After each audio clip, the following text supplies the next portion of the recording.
আসসালামু আলাইকুম। আমার হাতে যে শরবতটা দেখতে পাচ্ছেন সেটা আমাদের প্রিয় নবী হযরত মুহাম্মদ সাল্লাল্লাহু আলাইহি সাল্লামের প্রিয় শরবত, যার নাম হচ্ছে নাবিজ। এই নাবিজ কিন্তু মূলত ৩টা উপায়ে তৈরি করা যায়। আমার হাতে যে নাবিজটা দেখতে পাচ্ছেন সেটা খেজুর এবং দুধ দিয়ে তৈরি।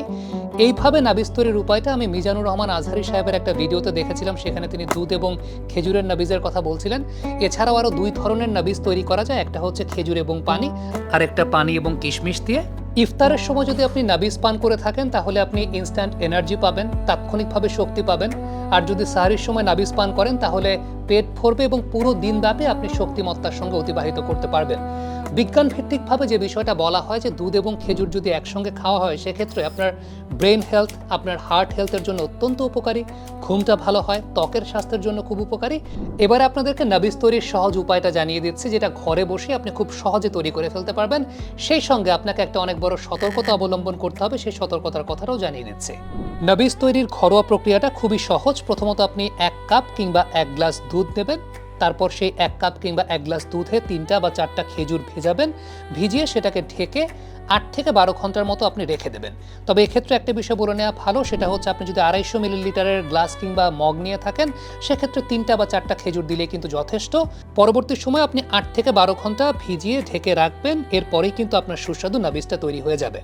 অর্থাৎ আপনি যদি সেহরিতে পান করতে চান তাহলে ইফতারের সময় আপনি দুধে খেজুর ভিজিয়ে রেখে দেবেন, তারপর সেহরিতে পান করবেন। আবার যদি আপনি ইফতারে পান করতে চান সেক্ষেত্রে সেহরির সময় দুধে খেজুর ভিজিয়ে রেখে দেবেন, সেটা পরবর্তী সময় ইফতারে পান করবেন।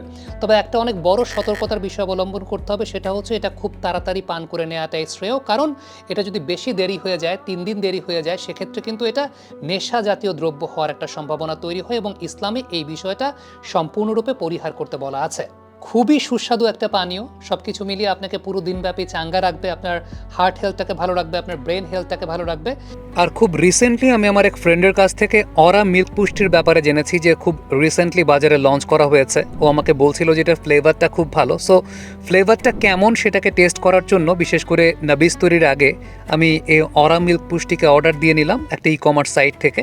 দেন সেটা দিয়ে আমি নাবিজটা বানিয়ে ফেললাম।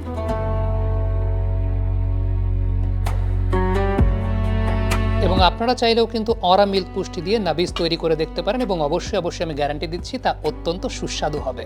অরা মিল্ক পুষ্টি এক্সপেরিয়েন্স করুন এবং তা দিয়ে আমার মতো এরকম নাবিজ কিংবা আপনার পছন্দের যে কোনো ডেজার্ট অথবা চা কফি তৈরি করে সোশ্যাল মিডিয়াতে আপনার পছন্দের সেই ডিশটি এবং অরা মিল্ক পুষ্টি সহ পোস্ট করুন ভিডিও অথবা স্টিল পিকচারের মাধ্যমে এবং হ্যাশট্যাগ দিয়ে জিতে নিন আকর্ষণীয় পুরস্কার। আর শেষে একটা কথা অবশ্যই বলতে চাই, পবিত্র মাহে রমজানের এই সময়টাতে অবশ্যই ইফতার এবং সেহরিতে নাবিজ আপনার সঙ্গে রাখতে ভুলবেন না। অসংখ্য ধন্যবাদ আমাদের সঙ্গে থাকার জন্য।